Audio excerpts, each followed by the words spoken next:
حي على الفلاح.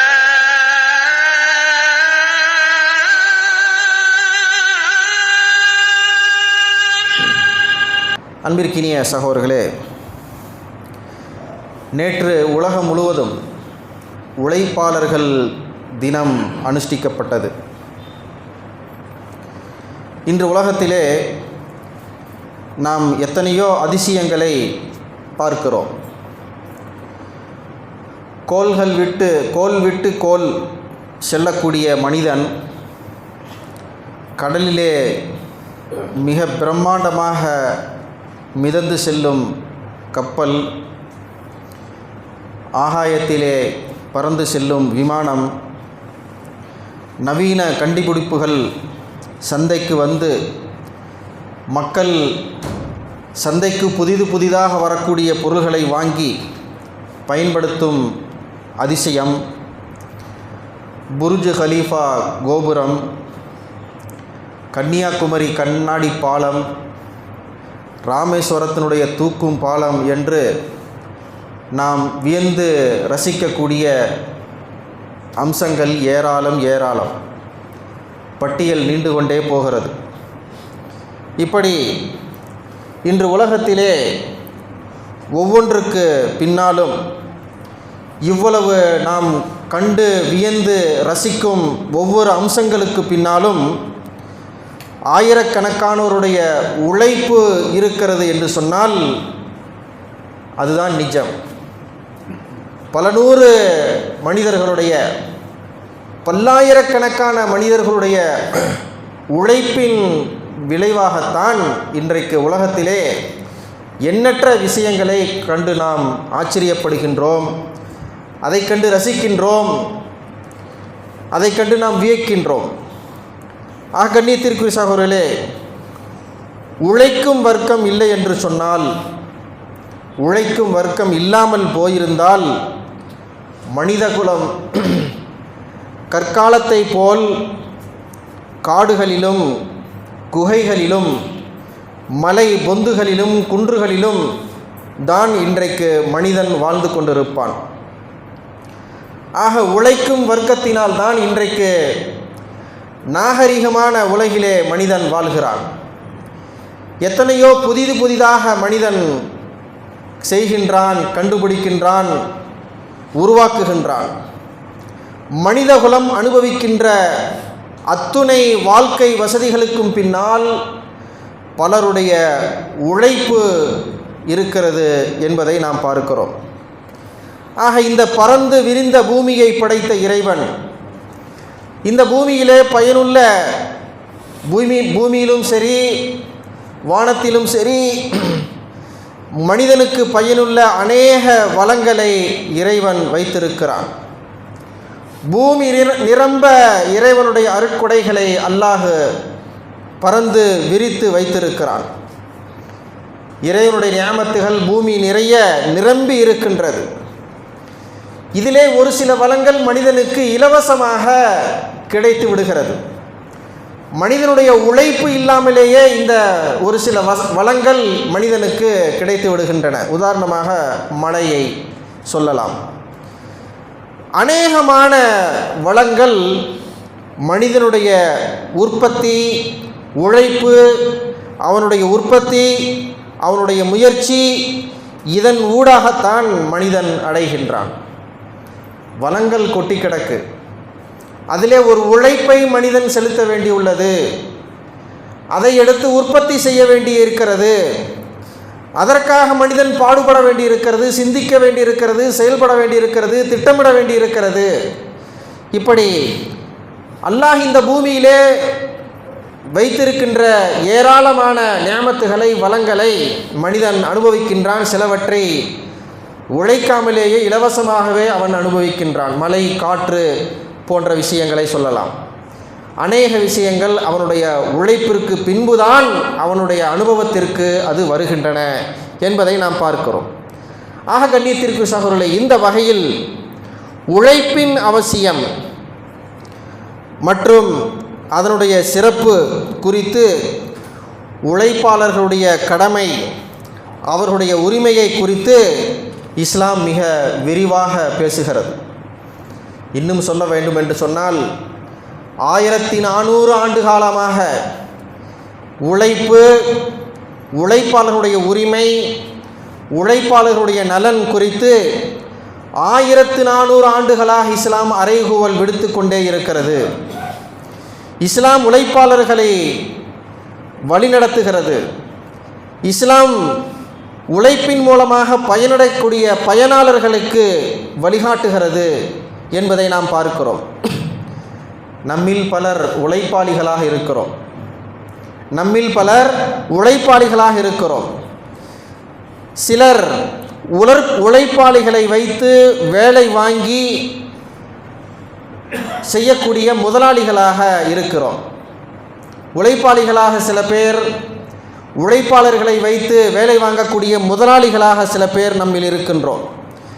ஆக ஒரு முஸ்லீமாக இந்த ரோல், ஒரு உழைப்பாளியாக, முதலாளியாக சரியான நேர்கோட்டில் நாம் பயணிக்கின்றோமா? இஸ்லாம் நமக்கு காட்டியிருக்கக்கூடிய வழிமுறை பிரகாரம், இஸ்லாம் நம்மை வழிநடத்த விரும்புகின்ற அந்த வழிகாட்டுதலின் பிரகாரம் சரியான நேர்கோட்டில் தான் நாம் பயணித்து கொண்டிருக்கிறோமா என்பதை நாம் ஒவ்வொருவரும் இந்த உழைப்பாளர் தினத்தை முன்னிட்டு யோசனை செய்ய கடமைப்பட்டிருக்கிறோம். அன்பிற்கினிய சகோதரர்களே, ஹஜரத் அபூ ஹுரைரா ரலியல்லாஹு தஆலா அன்ஹு அவர்கள் அறிவிக்கக்கூடிய ஒரு அறிவிப்பு. நபிகள் பெருமானார் ஸல்லல்லாஹு அலைஹி வஸல்லம் அவர்கள் ஒரு முறை இன்னல்லாஹ தய்யிபுன் லா யக்பலு இல்லா தய்யிபான்னு சொன்னாங்க.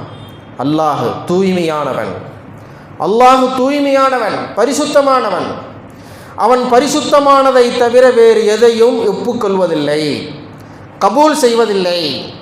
பரிசுத்தமானவற்றைத்தான் அவன் ஏற்றுக்கொள்கிறான், கபூல் செய்கின்றான். இன்னல்லாஹ அமரல் முஃமினீன், ஈமான் கொண்ட இறை விசுவாசிகளுக்கு அல்லாஹு தஆலா கட்டளையிடுகிறான். எதை கட்டளையிடுகிறான் தெரியுமா? பிமா அமர பிஹி அல் முர்சலீன், இறை தூதர்களுக்கு, ரசூல்மார்களுக்கு அல்லாஹ் எதை கட்டளையிட்டானோ, எதை போதித்தானோ அந்த போதனையைத்தான், அந்த கட்டளையைத்தான் முஃமின்களுக்கு, இறை விசுவாசிகளுக்கு அல்லாஹ் கட்டளையிடுகிறான் என்று சொல்லிவிட்டு குர்ஆனுடைய அல் முஃமினூனுடைய வசனத்தை ஓதினார்கள். சூரா அல் முஃமினூனிலே அல்லாஹ் குறிப்பிடுகிறான், யா ஐயுஹர் ரசூல், யா ஐயுஹர் ருசுல், இறை தூதர்களே, குலூ மின் தய்யிபாத், நல்லதை உண்ணுங்கள், வஅமலு சாலிஹா, நல்லதை செய்யுங்கள். நல்லதை உண்ணுங்கள், நல்லதை செய்யுங்கள். ஹலாலானதை உண்ணுங்கள், ஆகுமானதை மட்டும் செய்யுங்கள். தடுக்கப்பட்டவற்றை, ஹராமானவற்றை, இஸ்லாம் தடை செய்தவற்றை எல்லாம் நீங்கள் செய்யாதீர்கள். நல்லவற்றை உண்டு ஆகுமானவற்றை மட்டும் செய்யுங்கள் என்று அல்லாஹு தஆலா குர்ஆனிலே கட்டளையிட்டு இருக்கிறான் என்கின்ற இந்த வசனத்தை ஓதி முடித்துவிட்டு பிறகு அதை தொடர்ந்து பக்கராவுடைய இன்னொரு வசனத்தை ஓதுறாங்க. அது என்ன வசனம்? யா ஐயுஹல்லதீன ஆமனு, ஈமான் கொண்ட இறை விசுவாசிகளே, குலூ மின் தய்யிபாத், நல்லவற்றை உண்ணுங்கள், நல்லவற்றை உண்ணுங்கள், பரிசுத்தமானவற்றை உண்ணுங்கள். மா ரஸக்னாக்கும், உங்களுக்கு நாம் எதை ரிஸ்காக தந்திருக்கிறோமோ, நாம் எதை உங்களுக்கு வழங்கியிருக்கிறோமோ அந்த அருட்கொடைகளிலிருந்து, ரிஸ்கிலிருந்து தய்யிபானதை, நல்லதை நீங்கள் உண்ணுங்கள். ஹலாலானதை, சுத்தமானதை, பரிசுத்தமானதை மட்டும் நீங்கள் உண்ணுங்கள் என்று சூரத்துல் பக்கராவுடைய இந்த வசனத்தை ஓதி முடித்துவிட்டு அப்போது நபி ஸல்லல்லாஹு அலைஹி வஸல்லம் அவர்கள் கூறினார்கள், இந்த 2 வசனத்தையும் ஓதுனாங்க. ஓதிட்டு சொன்னாங்க, ஒரு மனிதரை பற்றி குறிப்பிட்டாங்க. ஒரு மனிதர் நீண்ட தூர பயணத்திலே இருக்கிறார். வெகு நீண்ட தூர பயணத்திலே ஒரு மனிதர் இருக்கிறார். நீண்ட தூரம் பயணித்து கொண்டிருக்கிறார்.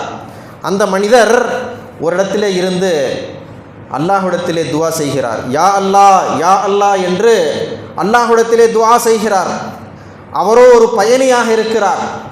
அவருடைய தலைமுடியோ தலை விரிகோலமாக இருக்கிறது. அவருடைய உடல் முழுவதும் பாலைவனத்தினுடைய மண்ணும் புழுதியும் படிந்து உடல் முழுவதும் புழுதியாக இருக்கிறது.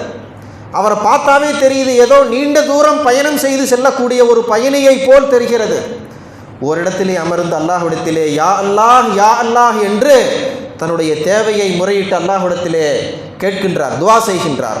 ஆனால் வ தஆமுஹு ஹராமுன் வ ஷராபுஹு ஹராமுன், அவருடைய உணவு ஹராமானது, அவருடைய குடிப்பு பானம் ஹராமானது. இப்படி அவர் ஹராமிலேயே ஊறி திளைத்து விட்டார், ஹராமிலேயே மூழ்கிவிட்டார். இவ்வாறு இருக்க இந்த தலைவிரிகோலமாக புழுதி படிந்த நிலையிலும் கூட அவருடைய துஆ எப்படி ஒப்புக்கொள்ளப்படும் என்று நபிகள் பெருமானார் ஸல்லல்லாஹு அலைஹி வஸல்லம் அவர்கள் இந்த 2 இறை வசனங்களை ஓதி ஒரு மனிதரை குறித்து சஹாபாக்களுக்கு விளக்கி கூறினார்கள் என்று சொன்னால், அல்லாஹு தாலா தூய்மையானதை ஏற்றுக்கொள்கிறான். தூய்மையானதுன்னா இங்கே என்ன அர்த்தம்? யார் உழைத்து சம்பாதிக்கின்றார்களோ, உழைப்பை விரும்புகிறார்களோ, உழைப்பின் மூலமாக பெறுகிறார்களோ, அதை யார் உண்ணுகிறார்களோ அவர்கள் குறித்து அல்லாஹ் அதை கபூல் செய்கிறான் என்று இங்கே நபிகள் பெருமானார் ஸல்லல்லாஹு அலைஹி வஸல்லம் அவர்கள் குறிப்பிடுகிறார் என்று சொன்னால், ஒரு முஃமினுடைய உழைப்பும் ஒரு முஃமினுடைய பொருளீட்டலும் எப்படி அமைய வேண்டும், எல்லாவற்றிற்கும் மேலாக அதி தீவிரம் கவனம் செலுத்தப்பட வேண்டிய விஷயமாக இந்த உழைப்பு, இந்த பொருளீட்டல் என்கின்ற விஷயத்தை ஒவ்வொரு முஃமினும் பார்க்க வேண்டும். எதை சாப்பிடுகிறோம் என்பது முக்கியம் அல்ல, எவ்வாறு அதை நாம் பெற்று அதை உண்கிறோம் என்பது முக்கியம். நமக்கு அது எவ்வாறு கிடைத்தது என்பது முக்கியம், நம்மிடத்தில் அது எவ்வாறு வந்து சேர்ந்திருக்கிறது என்பது முக்கியம் என்பதை இந்த ஹதீஸின் மூலமாக நாம் புரிய முடியும். கண்ணியத்திற்கு சகோதரர்களே, உழைப்பு என்பது சுயமரியாதையினுடைய அடையாளமாக பார்க்கிறது இஸ்லாம். உழைப்பு தான் சுயமரியாதையினுடைய அடையாளம். யார் உழைக்கின்றாரோ அவர் சுயமரியாதையோடு உலகத்திலே வாழ்கிறார். இப்படித்தான் இஸ்லாம் அவர்களை பார்க்கிறது. சொன்னாங்க நபிகள் பெருமானார் ஸல்லல்லாஹு அலைஹி வஸல்லம் அவர்கள், மா அகல அஹதுன் தஆமன் கத்துன் கைரம் மின் ஐயகுல மின் அமலி யதி, ஒருவர் தன்னுடைய கரத்தால் உழைத்து உண்பதை விட சிறந்த உணவை ஒரு பொழுதும் ஒருவர் உண்டு விட முடியாது. எவ்வளவு வகையான உணவு கிடைத்து விடலாம். அங்கே போனேன், அங்கே அந்த உணவு ஃபேமஸ், அதை சாப்பிட்டேன், இங்கே இந்த உணவு ஃபேமஸாக இருந்துச்சு, அங்கே போய் சாப்பிட்டேன் என்று சொல்லிக்கொள்ளலாம். நீங்கள் உண்ட உணவிலே சிறந்த உணவு எது தெரியுமா? எந்த உணவை நீங்கள் உங்களுடைய கரத்தால் உழைத்து வியர்வை சிந்தி அதிலிருந்து வாங்கி உண்கிறீர்களோ அது சாதாரணமாக உணவாக கூட இருக்கலாம், அதுதான் நீங்கள் உண்ணக்கூடிய உணவிலே சிறந்த உணவு என்று இங்கே நபிகள் பெருமானார் ஸல்லல்லாஹு அலைஹி வஸல்லம் அவர்கள் குறிப்பிடுகிறார்கள் என்று சொன்னால், உழைப்பினுடைய அவசியத்தையும் மகத்துவத்தையும் சிறப்பையும் குறித்து எந்தளவு தூரம் இஸ்லாம் பேசுகிறது என்பதை நாம் பார்க்கிறோம். இன்னொரு ஹதீஸில் சொன்னாங்க நபிகள் பெருமானார் ஸல்லல்லாஹு அலைஹி வஸல்லம் அவர்கள், பிறரிடம் கையேந்துவதை விட ஒருவர் தன்னுடைய முதுகில் விறகு சுமந்து விற்கச் செல்வது சிறந்தது. பிறரிடம் கையேந்துவதற்காக ஒருவர் போறார், நடந்து போறார், தூரமாக போய் கையேந்துறதுக்காக வேண்டி அவர் நடக்கிறார், அதற்காக உழைக்கிறார், பாடுபடுறார். நடந்து போகிறதும் கூட ஒரு முயற்சி தான். அதை விட, அதற்காக நடந்து செல்வதை விட விறகு சுமப்பதற்காக வேண்டி காட்டிற்கு சென்று விறகு வெட்டி அதை சுமந்து கொண்டு நடந்து வருவது என்பது, அதை விற்பது என்பது இதை விட அது சிறந்தது என்று நபிகள் பெருமானார் ஸல்லல்லாஹு அலைஹி வஸல்லம் அவர்கள் குறிப்பிட்டார்கள் என்று சொன்னால், உழைப்பை குறித்து இஸ்லாம் எந்தளவு தூரம் முக்கியத்துவம் கொடுத்து பேசுகிறது என்பதை நாம் பார்க்கிறோம். இஸ்லாத்திலே எந்தளவு தூரம் முக்கியத்துவம் பெறுகிறது என்பதை நாம் பார்க்கிறோம். இந்த அளவிற்கு இஸ்லாம் உழைப்பை முக்கியத்துவப்படுத்தி பேசுவதற்கு காரணம் ஒன்றிரண்டை நாம் சொல்ல வேண்டும் என்று சொன்னால், முதலாவதாக உழைப்பு அல்லாஹ்வுடைய அருள் தேடும் முயற்சி. அல்லாஹ்வுடைய அருள் தேடும் முயற்சி, அல்லாஹ்வுடைய அருளை தேடக்கூடிய செயலாக இஸ்லாம் உழைப்பை பார்க்கிறது. ஃபஇதா குலியத்திஸ் ஸலாத்து ஃபன்தஷிரு ஃபில் அர்தி வப்தகு மின் ஃபضலில்லாஹ், சூரத்துல் ஜும்ஆவுடைய வசனம் உங்களுக்கு எல்லாம் தெரிந்த வசனம். தொழுகையை நீங்கள் நிறைவு செய்துவிட்டால் பூமியிலே பறந்து விரிந்து சென்று வப்தகு மின் ஃபضலில்லாஹ், அல்லாஹ்வுடைய அருள் வளங்களை நீங்கள் உழைத்து தேடுங்கள் என்று அல்லாஹ் இங்கே குறிப்பிட்டு காண்பிக்கிறான். இங்கே உழைப்பை குறித்து அல்லாஹ் பேசுகின்ற பொழுது அல்லாஹ்வுடைய அருள், யார் உழைத்து சம்பாதிக்கிறார்களோ அவர்கள் அல்லாஹ்வுடைய அருளை பெறுகிறார்கள். ரொம்ப கம்மியோ அதிகமோ இங்கே குவான்டிட்டி முக்கியம் அல்ல, எப்படி நீங்கள் பொருளீட்டுகிறீர்கள், உழைத்து பொருளீட்டினால் அல்லாஹ்வுடைய அருளை பெறுகிறீர்கள். அது உங்களுக்கு பரக்கத்தாக இருக்கிறது, உங்களுடைய தேவையை பூர்த்தி செய்கிறது. நீங்கள் அல்லாஹ்வுடைய அருளை பெற்றிருக்கிறீர்கள், அல்லாஹ்வுடைய அருள் உங்களுடைய தேவைகளை கண்டிப்பாக நிவர்த்தி செய்யும் என்கின்ற அடிப்படையிலே உழைப்பை இஸ்லாம் அல்லாஹ்வுடைய அருள் தேடும் முயற்சியாக முதலிலே பார்க்கிறது, ஒன்றாவதாக. இரண்டாவதாக, உழைப்பை இஸ்லாம் ஒரு இபாதத்தாக பார்க்கிறது, ஒரு வழிபாடாக பார்க்கிறது என்பதை நாம் பார்க்கிறோம். ஒரு ஹதீஸிலே நபிகள் பெருமானார் ஸல்லல்லாஹு அலைஹி வஸல்லம் சொன்னாங்க, எவர் ஹலாலான உழைப்பில் ஈடுபட்டு களைத்து கடைசியாக தன்னுடைய வீட்டிற்கு வந்து அந்த இரவை அடைகிறாரோ, வெளியே போனார், உழைச்சார், வேர்வை சிந்தி சம்பாரித்து களைப்பாக உழைத்து விட்டு வீடு திரும்புகிறார், வீடு திரும்பி இரவை அடைகிறார். அப்படி அவர் வீடு திரும்பும் பொழுது, அவர் இரவை அடையும் பொழுது பாவங்கள் மன்னிக்கப்பட்ட நிலையில் அவர் அந்த இரவை அடைகிறார். காலையில் எந்திரிச்சு போகிறாரு, உழைக்கிறாரு, பாடுபடுறாரு, மீண்டும் வீடு திரும்புகிறார், இரவு ஆகிவிட்டது.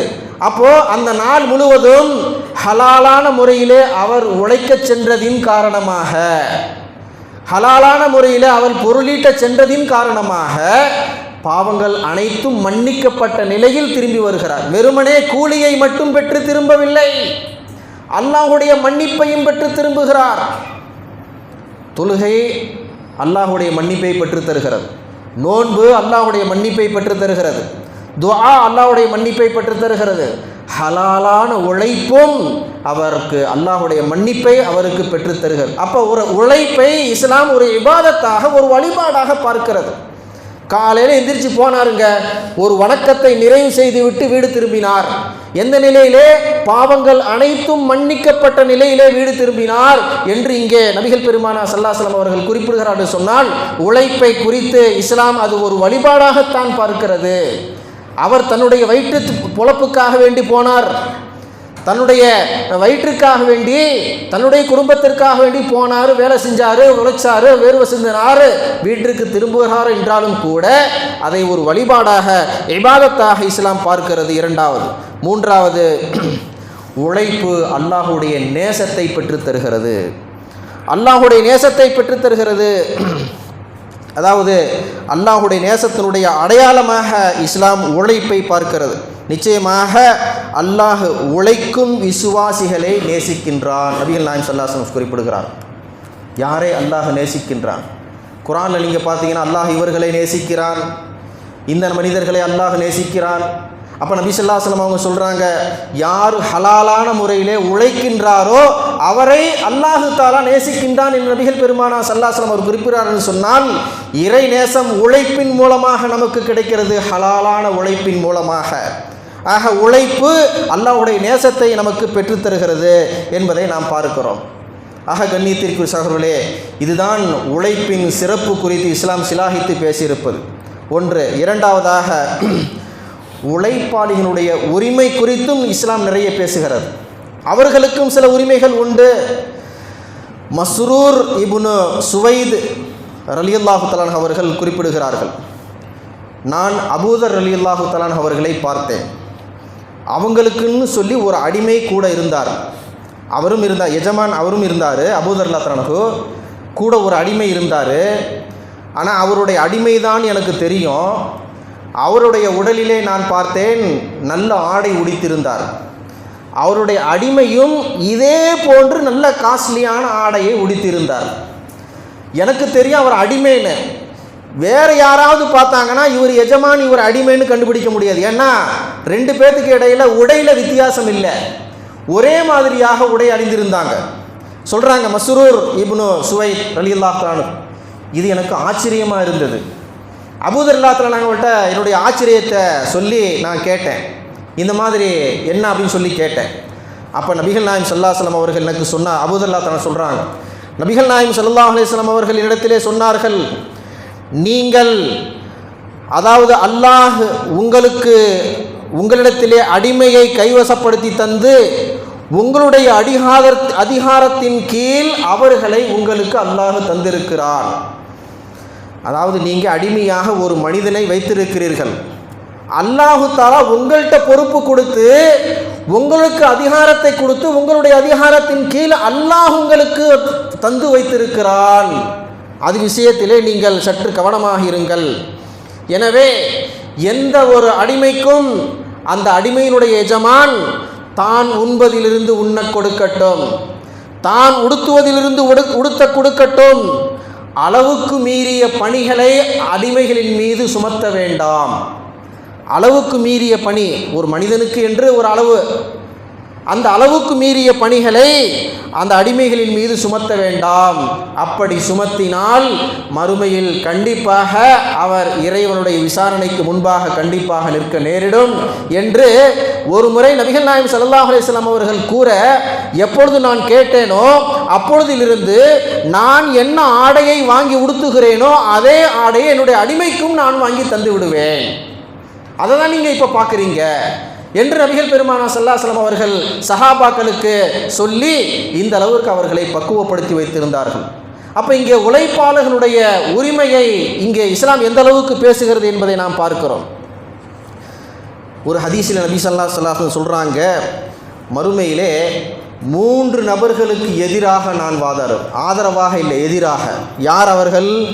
ஒருவர் சுதந்திரமான மனிதர், அவரை கொண்டு போய் அடிமை சந்தையில் கொண்டு போய் விற்று அந்த பணத்தை வாங்கி உண்டவர். சுதந்திரமான மனிதனை அடிமை சந்தைக்கு கொண்டு போய் விற்று அதன் மூலமாக பணத்தை பெற்று அந்த பணத்தை உண்டவர் ஒன்று. இரண்டாவது, கூலிக்கு ஒருவரை அமர்த்தி அவரிடத்திலே வேலை வாங்கி கொண்டு என்ன கூலியை பேசினாரோ அந்த கூலியை தர மறுத்தவர், அதாவது ஏமாற்றியவர். இவ்வளோ கூலி தரேன்னு சொல்லி ஒருத்தரை வேலைக்கு அமர்த்தினார், அவரிடமிருந்து வேலையையும் வாங்கி கொண்டார். வாங்கி கொண்ட பிறகு அவருக்கு பேசிய கூலியை தராமலோ அல்லது குறைத்தோ தந்து கூலி விஷயத்திலே ஏமாற்றியவர். இவருக்கு எதிராகவும் அல்லாஹ்விடத்திலே நான் கண்டிப்பாக வாதாடுவேன் என்று நபிகள் பெருமானார் ஸல்லல்லாஹு அலைஹி வஸல்லம் சொன்னாங்க. மூன்றாவதாக, என்னுடைய பெயரை சொல்லி மோசடி செய்தவர். இன்றைக்கி ஒரு விஷயத்தை சாதாரணமாக சொன்னால் நம்புறது இல்லை. குர்ஆன் மேலே சத்தியமா அப்படின்வான். குர்ஆன் மேலே சத்தியமா, அப்போ குர்ஆன் மேலே சத்தியமானு சொன்னார்னா கண்டிப்பாக உண்மையாக தான் இருக்கும். அல்லாஹின் மீது சத்தியமாக, அதை கூட யாருக்கும் சொல்கிறது இல்லை. ஆனால் ஒரு சத்தியத்தை சொல்ல வேண்டும் என்று சொன்னால் இஹ்லாஸாக உண்மையாக அல்லாஹின் மீது சத்தியம் செய்வதை இஸ்லாம் அங்கீகரிக்கிறது. அல்லாஹ்வை தவிர வேறு எதன் மீதும் சத்தியம் செய்வதை இஸ்லாம் அங்கீகரிப்பதில்லை. குர்ஆன் மேலே சத்தியமா, காபா மேலே சத்தியமா, தாய் மீது சத்தியமா என்பதாக எல்லாம் சொல்வதற்கு இஸ்லாம் அதை அனுமதிப்பதில்லை. ஆனால் இங்கே நபி ஸல்லல்லாஹு அலைஹி வஸல்லம் என்ன சொல்கிறாங்க, என்னுடைய பெயரை சொல்லி ஒருவர் மோசடி செய்கிறார், அதற்கு என்னுடைய பெயர் இருக்கிறார். பெயர் என்ன? நேரடியாக பெயர் இழுக்கிறது ஒன்று, இன்னொன்று இல்லை ரசூலுல்லாஹ் சொன்னாங்க. அப்போ தான் செய்யக்கூடிய மோசடி முயற்சிக்கு நபிகள் நாயகம் ஸல்லல்லாஹு அலைஹி வஸல்லம் அவருடைய பெயரோ அவர்களுடைய ஹதீஸோ இவருக்கு ஆதரவாக இவர் இழுத்து மோசடி செய்கிறார். இவருக்கு எதிராகவும் என்னுடைய பெயரை சொல்லியே நீ உலகத்தில் மோசடி செய்வியா என்று நபிகள் பெருமானார் ஸல்லல்லாஹு அலைஹி வஸல்லம் அவர்கள் மறுமையிலே அல்லாஹ்விடத்திலே, அல்லாஹ்வுடைய நீதிமன்றத்திலே இவருக்கு எதிராக நான் அல்லாஹ்விடத்திலே வாதிடுவேன், வழக்காடுவேன் என்று நபிகள் பெருமானார் ஸல்லல்லாஹு அலைஹி வஸல்லம் அவர்கள் குறிப்பிடுகிறார். அப்போ இங்கே 3 நபர்களிலே ஒருவர் கூலிக்கு வேலைக்கு ஆள் அமர்த்தி ஒரு உழைப்பாளியிடத்திலிருந்து அவருடைய உழைப்பை வாங்கி கொண்டு வேலையை வாங்கி கொண்டு அந்த உழைப்பாளிக்கு தர வேண்டிய ஊதியத்தை குறைப்பதோ தராமல் இருப்பதோ மறுப்பதோ ஏமாற்றுவதோ இது மிகப்பெரிய ஒரு பாவச் செயல் என்று இங்கே நபிகள் பெருமானார் ஸல்லல்லாஹு அலைஹி வஸல்லம் அவர்கள் எச்சரிக்கிறார்கள் என்பதை நாம் பார்க்கிறோம். இன்னொரு ஹதீஸிலே நபி ஸல்லல்லாஹு அலைஹி வஸல்லம் அவங்க சொல்கிறாங்க, அன்னை ஆயிஷா ரலியல்லாஹு அன்ஹா அவர்கள் அறிவிக்கிறார்கள், நபி ஸல்லல்லாஹு அலைஹி வஸல்லம் அவங்க மஸ்ஜித் நபவியில் உட்காந்துருக்காங்க. அப்போ ஒரு சஹாபி தயங்கி ரசூலுல்லாஹ்வை பார்க்க வரார். பார்த்துட்டு ரசூலுல்லாஹ் ஸல்லல்லாஹு அலைஹி வஸல்லம் அவங்கள பார்த்துட்டு, யா ரசூலல்லாஹ், நான் சில தொழில்கள் செய்கிறேன், சொந்தமாக ஓனாக சில பிஸ்னஸ் பண்ணுறேன். அந்த தொழிலுக்காக வேண்டிய ஒரு சிலர்களை நான் வேலைக்கும் வைத்திருக்கிறேன். என்கிட்ட சொந்தமாக பிஸ்னஸ் இருக்குது, அந்த பிஸ்னஸை பார்த்துக்கிறதுக்கு நான் வேலையாட்களையும் பணி அமர்த்தி வைத்திருக்கிறேன். அவர்களிடத்திலே ஒரு சில வேலைகளை நம்பி ஒப்படைக்கின்றேன். ஒப்படைச்சிட்டு போயிட்டு திரும்பி வந்து கேட்கும் பொழுது அந்த பணியாளர்களிடத்திலே சில சமயங்களிலே பொய் சொல்லி விடுகிறார்கள். ஏதாவது நம்பி அவர்களிடத்திலே கொடுத்தால் அதிலே சமயங்களிலே நம்பிக்கை துரோகம் செய்து விடுகிறார்கள். நான் இந்த வேலையெல்லாம் செஞ்சு முடிச்சிடணும்ப்பா அப்படின்னு சொல்லிட்டு அந்த ஸ்டாஃப்கிட்ட சொல்லிட்டு போயிட்டு வந்தால் அந்த வேலையை அவங்க பார்க்கறதில்ல, டைமை ஓட்டுறாங்க. இன்றைக்கி நடக்கக்கூடிய விஷயங்கள் போன்று அன்றைக்கும் நடந்திருக்கிறது. இந்த மாதிரி ஒரு சில கம்ப்ளைண்ட்லாம் இருக்குது. அவர்களிடத்திலே நான் சமயங்களிலே கடுமையாக பேசிவிடுகிறேன், சத்தம் போட்டுடுறேன், அவங்கள திட்டிடுறேன். சமயத்தில் எனக்கு கோபம் அதிகமாகும் பொழுது சில சமயங்களில் அவர்களை அடித்து விடுகிறேன், பணி நீக்கம் செய்து விடுவேன். இப்படியாக நான் செய்யக்கூடிய நடவடிக்கைகளை குறித்து நபிகள் பெருமானார் ஸல்லல்லாஹு அலைஹி வஸல்லம் அவர்களிடம் சொல்லி கேட்டு அவங்க என்ன சொல்கிறாங்க அப்படின்னு கேட்கறதுக்காக வேண்டி தயங்கி அந்த சஹாபி நபி ஸல்லல்லாஹு அலைஹி வஸல்லம் அவங்கள பார்த்து இந்த விஷயங்களை எல்லாம் சொல்லுகிறார். அப்போ நபி ஸல்லல்லாஹு அலைஹி வஸல்லம் அவங்க சொல்கிறாங்க, இந்த பாருங்க, உங்களுக்கு என்று ஒரு சில கடமைகள் இருக்குது, தொழிலாளர்களுக்கு என்று ஒரு சில உரிமைகளும் இருக்குது. தொழிலாளர்கள் எது செஞ்சாலும் நீங்கள் கண்டுக்கக்கூடாதுன்னெலாம் சொல்லி இஸ்லாம் சொல்லலை. அவர்களை நீங்கள் கண்டிக்க வேண்டும், தவறு செய்தால் கண்டிக்க வேண்டும். அதிலே இஸ்லாம் எந்த இதுவும் இல்லை, தடையும் செய்யலை. அப்போ தொழிலாளர்கள் தவறு செஞ்சால் நீங்கள் கண்டிக்கலாம், அது தப்பு இல்லை. ஆனால் நீங்கள் சொல்லக்கூடிய கம்ப்ளைண்ட்டு, இந்த மாதிரி ஏமாத்திடுறாரு, துரோகம் செஞ்சிடறாரு, வேலையை சொன்னால் செய்ய மாட்டேங்கிறான்னு சொல்கிறீங்களா இல்லையா, இந்த கம்ப்ளைண்ட்டு நீங்கள் அவங்களுக்கு கொடுத்த தண்டனை, அவர்கள் செய்த தவறு நீங்கள் அவர்களுக்கு கொடுத்த தண்டனை, இந்த இரண்டையும் அல்லாஹு தஆலா மறுமையில் தன்னுடைய நீதமான மீசான் தராசின் மூலம் நிறுத்துவான். நீதமான மீசான் தராசின் மூலம் நிறுத்துவான். அவர்கள் எவ்வளவு தவறு செய்தார்கள் அதுவும் அளவு இருக்கும், நீங்கள் எவ்வளவு தண்டனை அவர்களுக்கு தந்தீர்கள் என்கின்ற அளவும் இருக்கும். அவர்கள் செய்த தவறை விட நீங்கள் கொடுத்த தண்டனை குறைவாக இருந்தது என்று சொன்னால் நீங்கள் தப்பித்தீர்கள். அவர்கள் செய்த தவறும் நீங்கள் கொடுத்த தண்டனையும் சமமாக இருந்தாலும் நீங்கள் தப்பித்தீர்கள். அவர்கள் செய்த தவறு குறைவாக இருக்க நீங்கள் கொடுத்த தண்டனை அதிகமாக இருந்தால் அப்பொழுது அங்கே நீங்கள் இறை நீதிமன்றத்திலே குற்றவாளியாக குற்றம் பிடிக்கப்படுவீர்கள். இதை கவனத்திலே கொண்டு உங்களுடைய தொழிலாளர்களிடத்திலே நீங்கள் நடந்து கொள்ளுங்கள் என்று நபிகள் பெருமானார் ஸல்லல்லாஹு அலைஹி வஸல்லம் அவர்கள் அந்த முதலாளிக்கு, அந்த சஹாபிக்கு அறிவுரை கூறினார்கள் என்று சொன்னால், அப்போ உழைப்பாளினுடைய உரிமை எந்த அளவு இஸ்லாம் போற்றி பேசுகிறது, உரிமையை எந்த அளவுக்கு மதிக்க வேண்டும் என்று நமக்கு கட்டளையிடுகிறது என்பதை நாம் பார்க்க முடியும். ஆக கண்ணியத்திற்கு சகோதரர்களே, உரிமையும் உண்டு, கடமையும் உண்டு. உரிமை மீறாமல், கடமை தவறாமல் செயல்பட வேண்டியது உழைப்பாளர்களுடைய கடமையாகவும் இருக்கிறது, முதலாளிகளுடைய கடமையாகவும் இருக்கிறது என்பதை நாம் பார்க்கிறோம். ஆக கண்ணியத்திற்கு சகோதரர்களே, உழைப்பாளர்கள் தினம் உலகம் முழுவதும் கொண்டாடப்பட்டது. ஆனால் இது போன்ற விஷயங்கள் கண்டிப்பாக பேசப்பட வேண்டும், ஆய்வு செய்யப்பட வேண்டும். இந்த வழிகாட்டுதலை நாமும் பின்பற்ற வேண்டும், பிறருக்கும் நாம் இதை எடுத்துச் சொல்ல வேண்டும். அல்லாஹும் அல்லாஹ் ரசூலும் இது விஷயத்திலே நமக்கு காட்டியிருக்கக்கூடிய எல்லா வழிகாட்டுதலையும் பின்பற்றி வாழக்கூடிய நல்லடியார்களாக நம் அனைவரையும் அல்லாஹு தஆலா ஆக்கி அருள் புரிவானாக. வ ஆகிரு தஅவானா அல்ஹம்துலில்லாஹி ரப்பில் ஆலமீன்.